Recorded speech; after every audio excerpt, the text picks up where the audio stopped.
ऐसे माल कमाना और माल खर्च करना, ये दोनों नेमतें याद रखें। माल आप जायज तरीके से कमाएंगे, नबी करीम सल्लल्लाहु अलैहि वसल्लम ने हलाल कमाने वाले को हबीबुल्लाह करार दिया है। वो अल्लाह का हबीब है, जो कासिब है, हलाल का कासिब अल्लाह का महबूब होता है। और खर्च करेंगे तो बाद औकात आप अल्लाह की रजा की खातिर जब खर्च करते हैं, मेरे आका सल्लल्लाहु अलैहि वसल्लम ने फरमाया कि बाद औकात इंसान एक खजूर की गुठली के बराबर कोई चीज सदका करता है तो अल्लाह ताला उसे ऐसा पालता है जैसे तुम में से कोई अपने पहले बच्चे को पालता है, हत्ता कि वो सदका पहाड़ के बराबर हो जाता है और बरोज़ क़यामत वो पहाड़ के बराबर सदका मिलेगा। अब ये मालूम होना चाहिए कि माल के कमाने के जराए हलाल कौन से और कौन से नहीं। ये मैं बारहा चीज बयान करते रहता हूं, आपने शायद पहले भी सुन ली होगी। एक आदमी को दरसे कुरान की दावत दी तो कहने लगा कि मुझसे टाइम नहीं होता, बीवी बच्चों के लिए हलाल कमाना भी तो इबादत है। गोया कि बस वो इबादत मैंने पकड़ ली है, उसके बाद ना नमाज की फुर्सत है, ना कुरान सीखने की है, ना उलमा की सोबत में रहने की है, ना अपनी नेमतों के दुरुस्त इस्तेमाल का इल्म सीखने की जरूरत है। तो हमने फिर दायरे दब में रहकर उससे पूछा कि ये बताएं रिज़्क़ हलाल कहते किसको है। थोड़ी देर सोचता रहा, कहने लगा आप बताएं। मैंने कहा माशाल्लाह कमा आप रहे हैं और बताऊं मैं, बड़ी बात है ना। आप में से भी बहुत सारों से मालूम कर लें हलाल कमा रहे हैं कि हराम। ला हौल वला कुव्वत, मुफ्ती साहब हलाल कमा रहे हैं। अच्छा हलाल किसे कहते हैं ये पता नहीं। नाराज मत होइएगा, मैं कोई आपके इम्तिहान नहीं ले रहा हूं, ना खुदा ना खास्ता आपको हकीर साबित करना मकसूद है, ना कोई अपनी इल्मियत झाड़ना मकसूद है। लेकिन जब तक इन बातों पे गौर नहीं करेंगे हकीकतन अपने रब का कुर्ब कभी हासिल नहीं कर सकते। मैदान माशर में अपने एहतिसाब से कभी भी आप बच नहीं सकते। वहां पर अगर एहतिसाब हो गया, बड़ा सख्त एहतिसाब होगा। ऐसे माल खर्च करना भी, इसका भी एक इल्म है। मस्जिदों में खड़े हो जाते हैं, मेरा बच्चा मर गया, मेरा ये हो गया वो हो गया, मुझे पैसे दे दें। हम फौरन नहीं भैया बेचारे को दे दो। अरे भाई फ्रॉडी होते हैं पक्के, ये इन्हें देना हराम है। जो मस्जिद में खड़े होकर अपने लिए सवाल करे, याद रखें वो हराम सवाल कर रहा है, इसको देना बहुत बड़ा गुनाह है।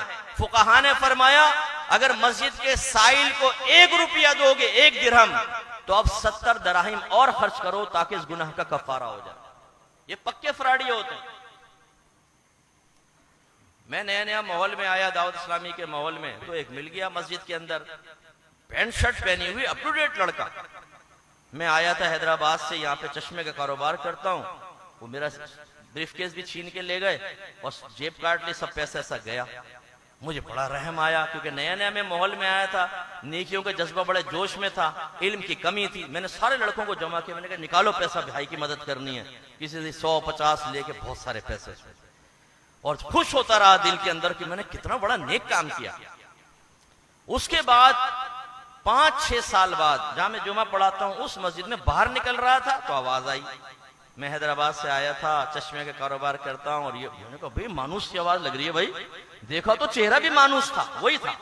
मैंने पकड़ लिया उसको, मैंने कहा कमबख्त इंसान, तू मेरी जेबें खाली करवा कर ले गया और मेरे जरिए दूसरों की भी जेबें खाली करवाई तूने।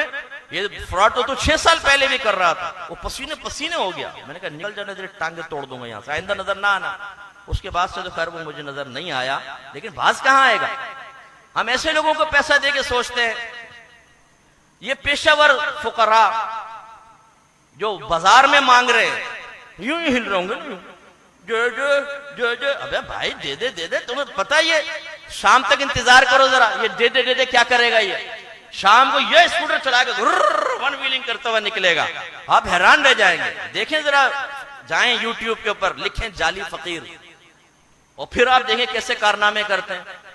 ऐसे यूं करेंगे, यूं करेंगे, और हाथ टूटे हुए हैं, यूं 2 मिनट में ऐसे कर लेंगे ना, और फिर एकदम ये सही एकदम करामात। हमें नहीं पता ये क्या फ्रॉड चल रहा है, पैसे दे रहे हैं, हराम इनको देना। तावनु अलल बिर्रि वत्तक़वा वला तावनु अलल इस्मि वल उद्वान। आपका रब फरमा रहा है भलाई और नेकी के कामों में ताउन करो, बुराई और ज्यादती के काम में ताउन मत करो। बाज और 1.5 होशियार मिल जाते हैं कि मुफ्ती साहब आपको क्या पता, आपकी सोच की गहराई बहुत हल्की सी है।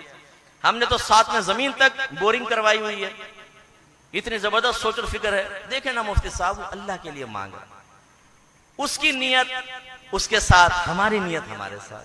अच्छा अभी कोई आपके वालिद को गंदी मां बहन की गाली बके और फिर कहे अल्लाह के नाम पर दे दे, फिर दे के बताओ जरा, 2 थप्पड़ लगाएंगे, तेरी ऐसी की तैसी। हम लोग छोटी छोटी बातों पे पूरी जिंदगी रिश्तेदारों से कतई ताल्लुक किए बैठे हैं। क्यों किए बैठे हैं? हालांकि हराम है कतई ताल्लुक करना, छोटी छोटी बातों पर। अपने ऊपर आए तो साहब अकले काम करने लग जाएं और कतई ताल्लुक, और अगर अपने ऊपर ना आए, अपनी अकल कहीं काम कर रही हो, तो फिर मुफ्तियान किराम के मशवरे भी इतने से महसूस होते हैं, मुफ्तियान किराम भी इतने से महसूस होते हैं। ये बताओ, अगर एक नौजवान आपके पास आए और कहे कि तुम्हें अल्लाह का वास्ता, तुम्हें खुदा का वास्ता एक हीरोइन की सिगरेट तो पिला दो, तो आप फौरन निकाल के हीरोइन भर के देंगे उसको, ये ले बेटा पी ले, भाई अल्लाह के लिए मांगी थी। अरे भाई कैसे जायज हो सकता है? एक आ जाए जी खुदा के वास्ते मुझे टीटी दिलवा दो, थोड़े से मोबाइल छीनने, ये वादा करता हूं 25% आपको भी सत्ता दे दूंगा।